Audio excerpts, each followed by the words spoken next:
Yo, so I had a couple dudes ask me about this YOTTO inspired bass that I have in a song I kind of showcased recently.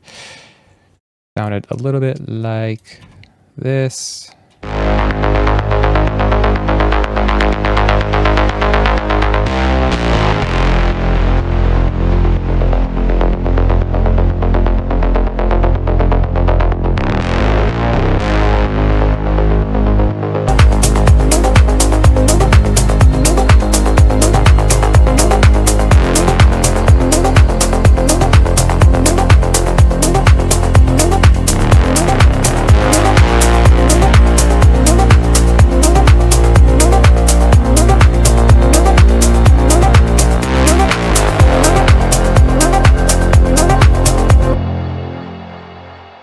Yeah, so 4 layers make up that tone, that sound, that experience. And then a bit of group processing. So individually, some processing, and then a group as well. So let's run through each layer, and then we'll talk about the group processing.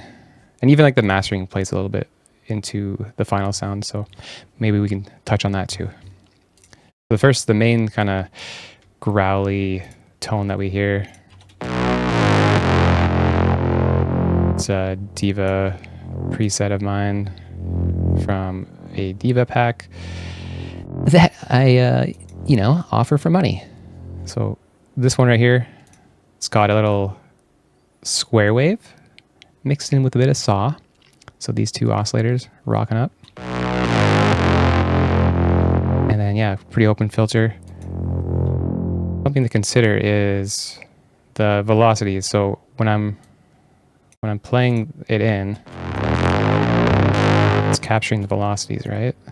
So down here, it's nice to have the velocities control the filter frequency. So when the velocities are lower, it's going to let less higher frequencies in. So it kind of adds a bit of more movement instead of just bom, bom, bom, bom. Goes bom, ba-dum, bom. So if I turn it off,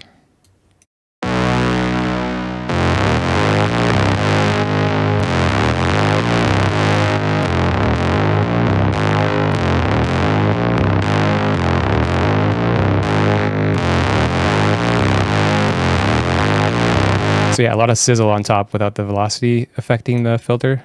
So stuff to think about. A little bit of delay on there, which we doubled up with another delay here as well.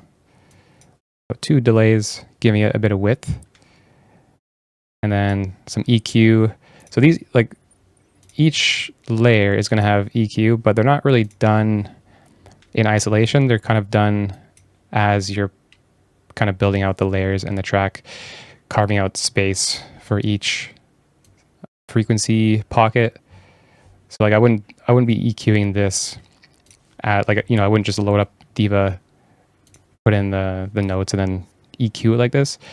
It's all kind of done when it needs to happen. So just using your ears, deciding what needs to be taken out, what needs to be embellished.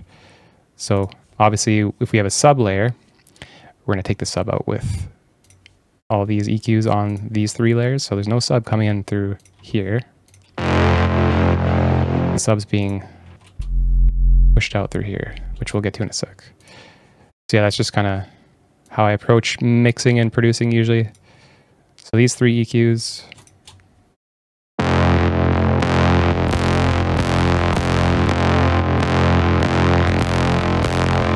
Just shaping it makes it a bit darker because we're taking out some of the highs here for this noise layer right here, which we're using for that stuff. Also, this guy's kind of sizzly too, the 16th.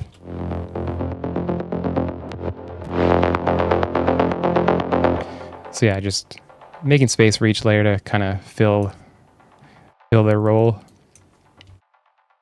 And then we got a little bit of plate.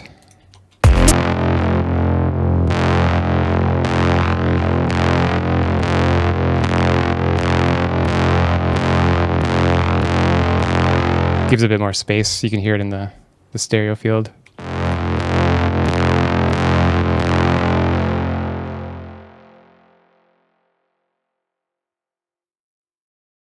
compression to keep the levels pretty balanced. A lot of velocity changes, so just kind of making it not too up and down.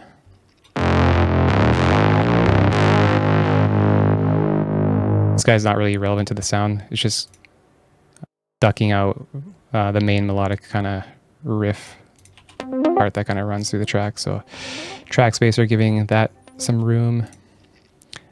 And then obviously sidechain. And we got some automation running throughout the progression. Just weaving it in and out, giving it some movement. That's the main beef, main sound. Oh yeah, and there's also a room reverb I'm sending from this main bass using the hybrid reverb, but it's mixed in, but it's not really doing much.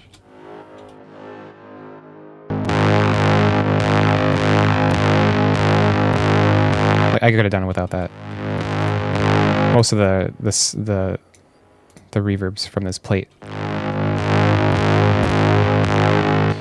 And then I had this 16th layer to kind of add more chug.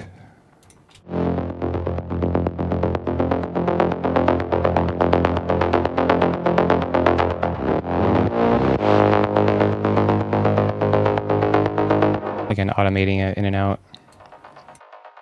So we're using Diva again with a Sakura preset. And what's giving it the 16th kind of pattern, not the ARP, but it's the LFO doing that. So LFO to 16th.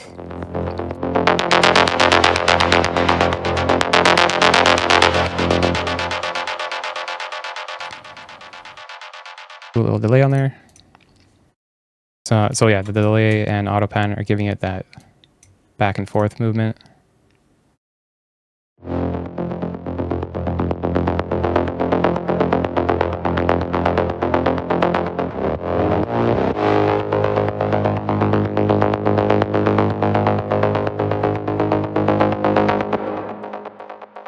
And track spacer. I think they all have track spacer, which just, yeah, get that out of the way. That's what it's doing, all right? It's not really shaping the sound, but... and then some sidechain. Volume automation for these little hits. I think I automated the volume on this and the sub, maybe even...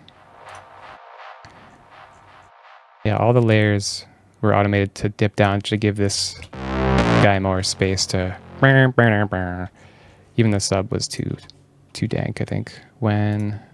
Yeah, so taking down the volume for these transitional notes. Cool.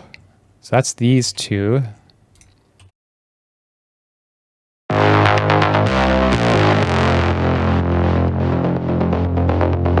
And then I wanted more noise, more energy, so I added this layer.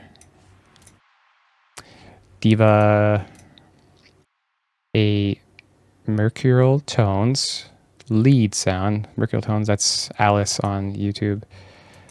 And yeah, it's a lead sound, but I'm just basically just using the noise oscillator, EQing all that low stuff.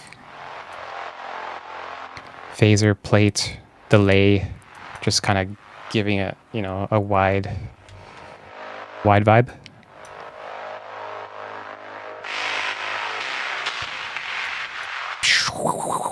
Yeah, that's some strong energy. Let's listen to it without it.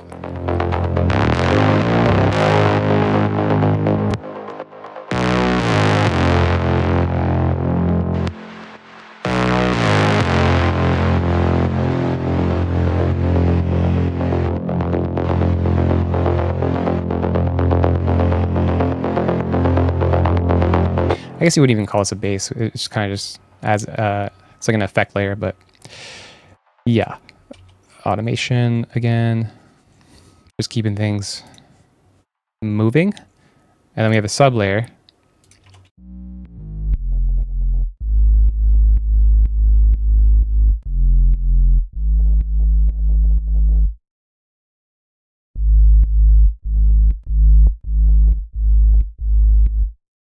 controlling it a bit with the EQ, and then like overdriving it, which this one,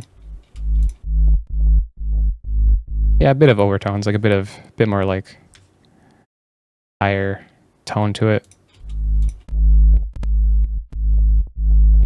So that's nice. And then it is a Sakura, the sub preset, Sakura preset. Using all 3 oscillators, 3 square waves. Very beefy, very nice. So those are the layers that we're using for the bass. And then we have a group processing.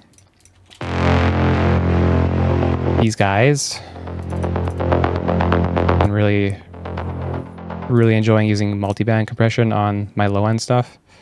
Even like I'll sometimes put on my entire kick and bass group. It really helps bring it forward. So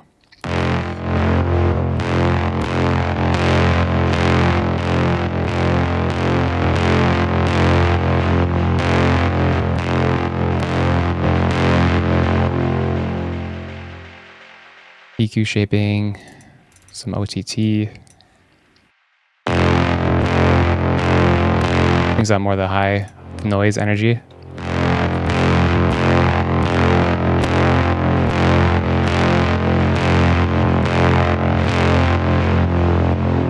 And then again, EQing, controlling things. This is not affecting the sub though. So this is just controlling the 3 layers. The sub, usually very minimal processing on the sub, as long as it's occupying that low sub frequency stuff, then I think it's kind of overkill if you're adding more stuff on top of it, because these guys are going to fill out the rest of the spectrum. It's a nice clean sub, that's what you want. And then we're using some more EQ.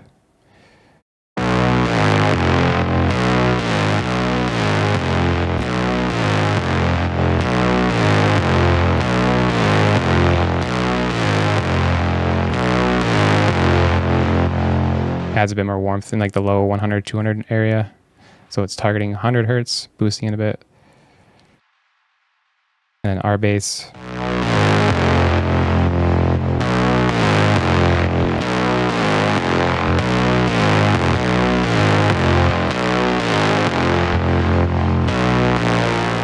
Again, more warmth. So let's listen to before and after the group. Probably gonna be a lot of gain difference, so we'll see if I need to add a utility or something.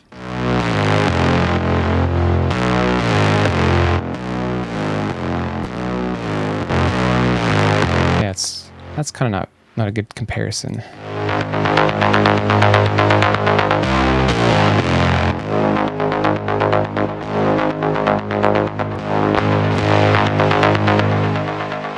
Maybe we can try to gain stage real quick. Group it, and then we'll key map this to what's available. 0, 0. This will be like that.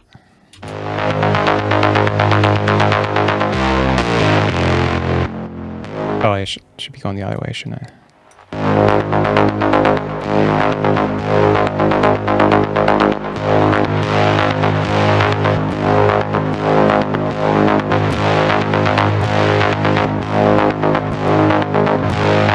But yeah, these help a lot, open up the sound a lot. I find it's quite muddy without all this processing with the 3 layers combined.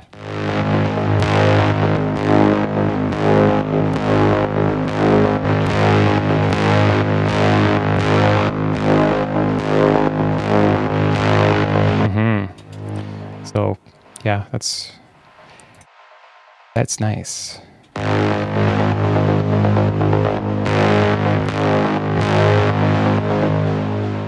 Yeah, all these plugins are the effects are just opening it up, especially in the high end here, because when you disable them, you can kind of tell it's very, very dark, very low dominant frequency wise.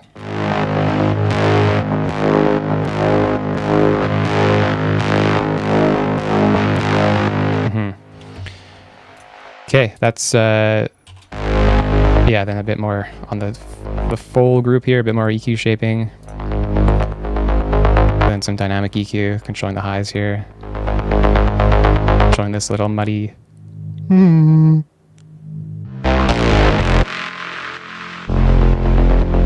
then another sidechain. I like using a lot of sidechains, kind of stacking them instead of one sidechain to do everything. I usually finesse it in like that. Cool. And then the mastering.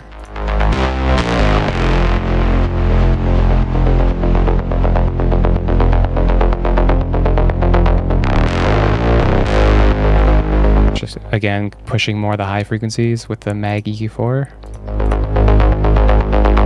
Stereo imaging.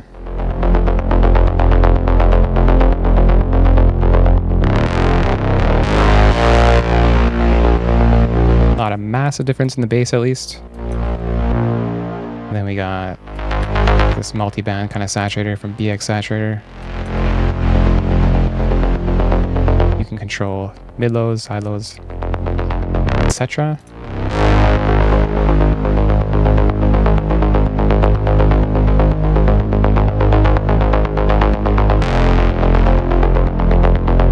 This is mixing at 3%.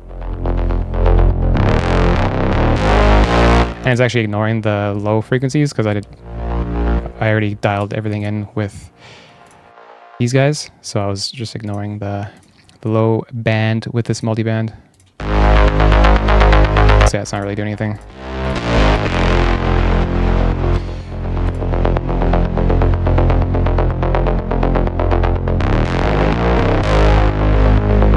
So yeah, that's how this little YOTTO inspired bass was made. I think I will release the project file. Somebody was asking about it, so I'll probably put it available, as well as the presets and stuff. If I do, then there's a link below for all that stuff. All right, hopefully I helped. If you, if I missed anything, if I glanced over anything that you wanted to know about or anything else, just let me know.